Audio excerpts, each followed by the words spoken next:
Yo, what's good? What it do? You too, man. It's your boy Sugar Cherry, man. You know what I'm saying? Three videos, man, back to back. You know what I'm saying? Back to back to back. You know what I'm saying? Like crack addict. You know what I'm saying? But we gonna get straight into it. They said they was the greatest team of all time, and the thumbnail was Curry and LeBron. And it looks like we talking about Team USA. So, you know what I'm saying? I'm gonna eat. You know what I'm saying? We gonna talk about it. Alright. Check this out. You see that score? USA versus Germany. Germany is up 82 to 81 with 4 minutes left in the fourth quarter. The game should have never been this close, but it is. In fact, it's been a close contest since the opening tip. Both teams going bucket for bucket, neither of them really able to pull away. Someone is going to have to step up and take control of this game if they want to win.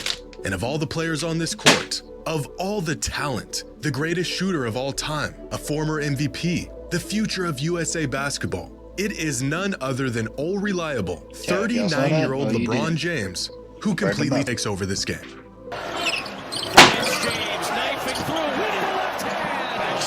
If you saw that, no, you didn't. Where the bro? Bond trying to take over.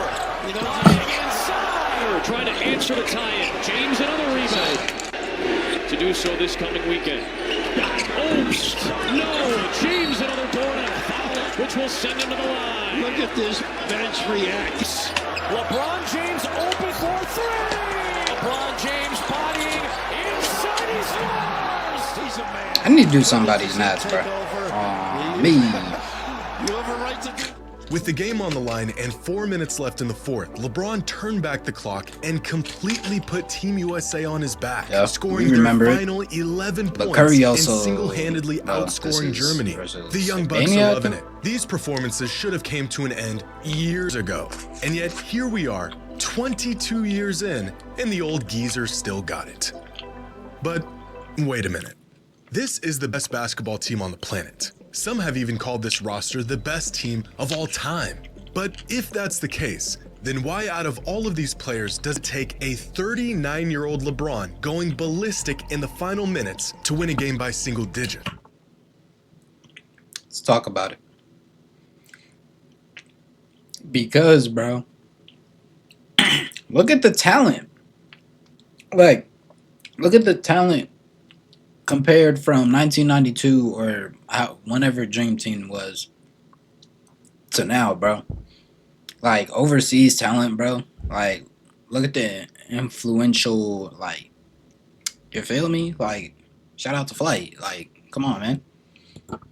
Their previous game against South Sudan was a similar story, with the go-ahead basket by LeBron being the only thing separating the US from a loss. A couple months back, when this team was first announced, they were immediately hailed as one of, if not the greatest team ever assembled. However, through 5 exhibition games, 3 of which were won by 6 points or less, the title of greatest team ever seems to have been given out a bit prematurely. Is this team truly the best team we've ever seen? On paper, they have all the credentials to fit the bill, but on the court, they aren't nearly as dominant as some teams from the past. Bro, like, who the fuck did Italy have, bro? Didn't they have, like, fucking, like, a just coming into the league fucking Tony Parker? Like, today I've teamed up with DraftKings, and I know he's not hating for all things fantasy sports, to bring you the largest best ball tournament in DraftKings history. This one is best spot at a cup. Reports surfaced that last summer, after a 4th place finish in the FIBA Basketball World Cup, reports surfaced that LeBron James was recruiting players from around the league to suit up for the U.S. men's national team for the 2024 Olympics, reaching out to teammates, friends, foes, all to better their odds of defeating a common enemy, everyone else. And although fun to imagine, the team he was attempting to put together seemed like a classic case of too good to be true. Except it actually happened. A 12-man roster that some are saying is the greatest basketball team of all time. LeBron, Durant, Curry, Embiid, Tatum, AD, Booker, Kawhi, who has since been replaced by Derek White, Edwards, Halliburton, Holiday, and Bam. One of the most loaded teams in the history of basketball. And yet, 5 exhibition games into this year's Summer Olympics, and this team has just barely escaped with the win on multiple occasions. Nowhere near some of the colossal blowouts we have seen Team USA put down in the past. Which begs the question, is this actually the greatest team of all time? Greater than the 1992 Dream Team? A group of players that won games by a record-shattering margin and took basketball to a global scale. Are they greater than the Redeem Team? Or even the US Olympic team in 2012, led by Kobe and a prime LeBron and Durant? Well, it all depends on how you want to define greatness. Are we talking about a team with the best collection of talent? Or is greatness defined by how good they are as a collective unit? And since the 2024 US Men's Olympic team has yet to play a single non-exhibition game together, I assume we are referring to option number 1. In terms of major career accomplishments, such as MVPs, championships, All-NBA teams, the key milestones that we use to measure how great individual players are. Here is how the 2024 U.S. Men's Olympic roster stacks up against some of the greatest teams of the past. Now, it's important to note that I only took into consideration the accolades these players earned leading up to the time of the Olympics. So, for example, although Michael Jordan won 6 titles and 5 MVPs by the end of his career, I only included the 2 titles and 3 MVPs he won heading into the 92 Olympics. This is only fair since players on the 2024 roster have yet to finish their careers and still have time to pile up more accolades. So this is a snapshot of how accomplished these teams were at the time of their formation. And when ranked against the most accomplished teams, you could make an argument that this 2024 team is the greatest of all time, just slightly edging out the US men's team in 1992 and in 96. Oddly enough, the 96 US Men's Olympic team was more accomplished at the time of their formation than the 92 Dream Team was. But overall, this year's team is arguably the greatest team in terms of their basketball resumes. But that might be due to the fact that this year's US Olympic team is old. By the 92 Olympics, Larry Bird had already played his last NBA season. His back was completely toast, and he was the oldest player on the team by a considerable margin. He was 35, which means right now, Stephen Curry is older than Bird was during the 92 Olympics. Damn. In fact, Devin Booker has already been in the league longer than most of the players on that 1992 Dream Team. So although this 2024 team has the advantage of experience and longevity, the team in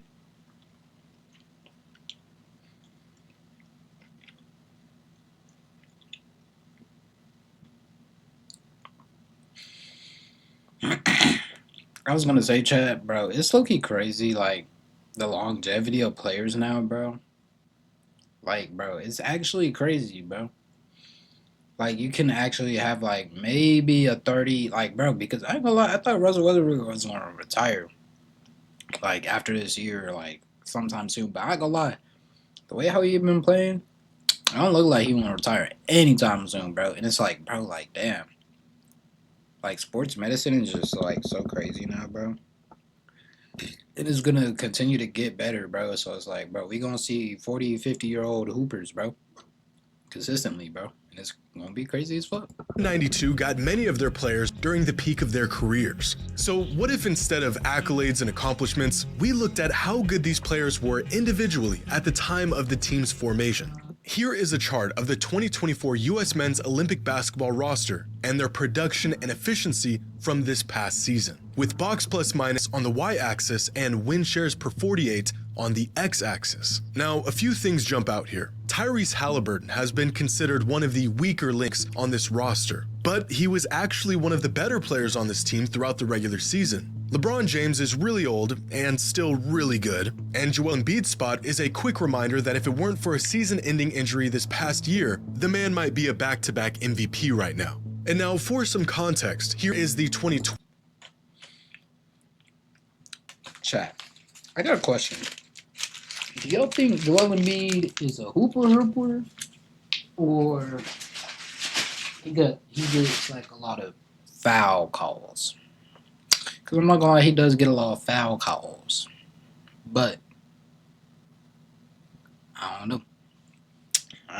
12 US Olympic team and their advanced numbers in the season leading up to the Olympics. LeBron was the best player on this team, followed by Chris Paul and Kevin Durant. They also had a veteran Kobe Bryant and Olympic Melo. And statistically, you can make an argument that the individual Like, bro, it's crazy that statistically Joel Embiid was low-key doing better than LeBron James during the Heat. Like, not winning-wise, but, like, plus-minus-wise, like, and, like, winning-wise, it's not even that far off, bro. Like, damn, bro. Like, it's fucking crazy.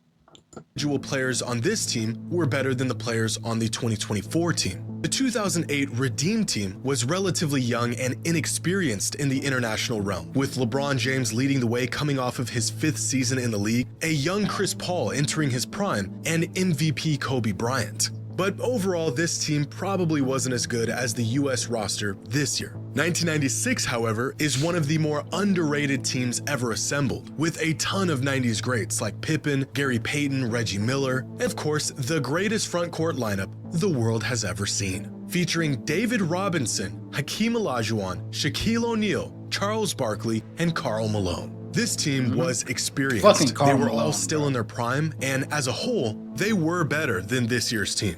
Which leads us to the 1992 Dream Team, who are still on a completely different level from any other team before and since their inception.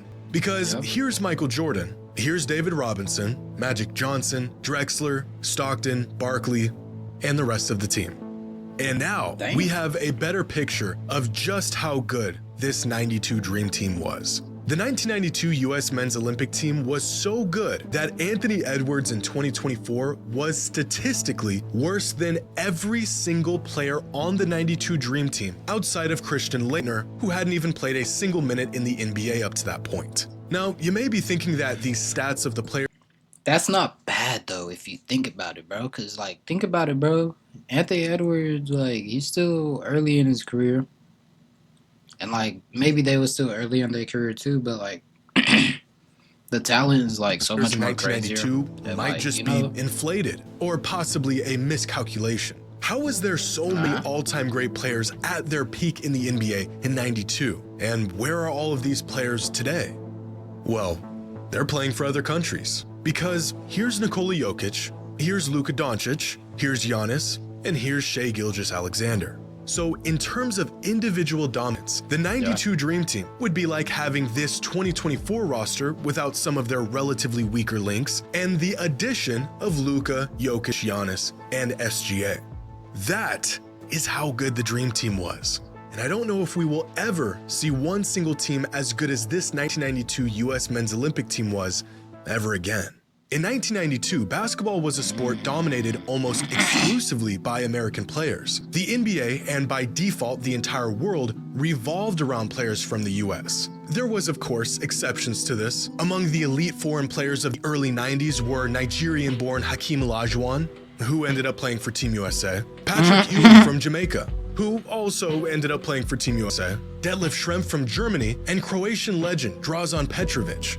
But that was about it. The NBA had yet to really pursue basketball on a global scale. The two international teams that were eventually added to the league wouldn't make their debut until 1995. 95% of all NBA prospects were American-born or attending US universities. But as Steve Kerr said after Team USA's loss in last year's FIBA World Cup, this isn't 1992 anymore. Over the last 32 years, the number of foreign-born NBA players has skyrocketed. From 21 foreign-born players, just 5% of all active players in the league in 1992, to 125 foreign-born players throughout the league in 2024. So 23% of the league is foreign? Of all active players. Today, when players join international competition, more often than not, they're just playing their NBA teammates in these tournaments. It's a bunch of NBA guys versus a bunch of NBA guys. The 92 Dream Team was fucking Kelly Olynyk, the bro. greatest team I hate Kelly Olynyk because of NBA NBA the best Live, basketball players, not just in the US, but in the entire world at the time.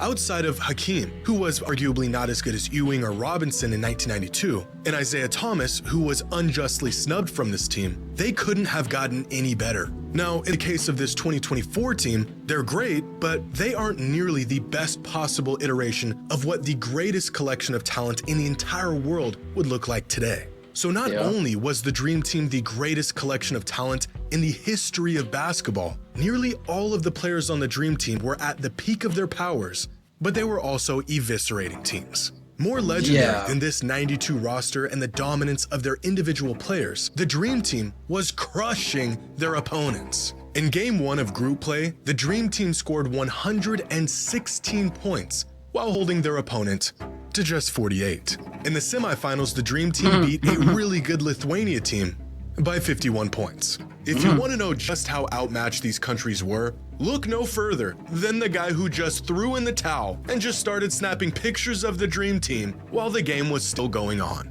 And in the gold medal game against a loaded Croatia team featuring 6 NBA players, the Dream Team won by 33 points. Damn. Look at this play right here. Gold medal game. The pride of an entire country on the line. Barkley hits Leitner for a 3 and calls it good before he even puts up the shot.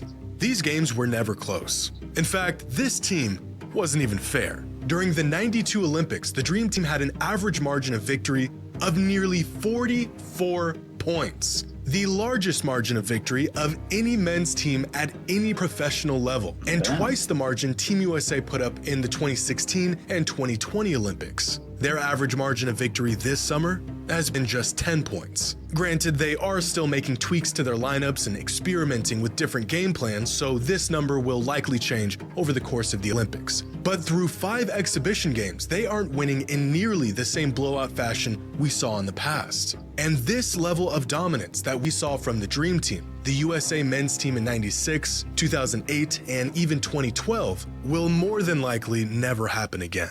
In 1992, excluding the US team, the 11 teams that played in the Olympic basketball tournament featured 18 players that were active in the NBA or were in the NBA at one point in their career. In this year's Summer Olympics, the 11 countries outside of the US that were playing in the tournament feature 68 active or former NBA players. Now, this is an oversimplified way of looking at the caliber of these teams, because as we've seen before, having the most NBA talent on your roster does not guarantee success. But it does show just how much the world has caught up with the US in basketball. The once massive chasm that separated USA basketball from the rest of the world has been shrinking for over the last decade or so, and is now at a point where many countries can truly contend for a gold medal.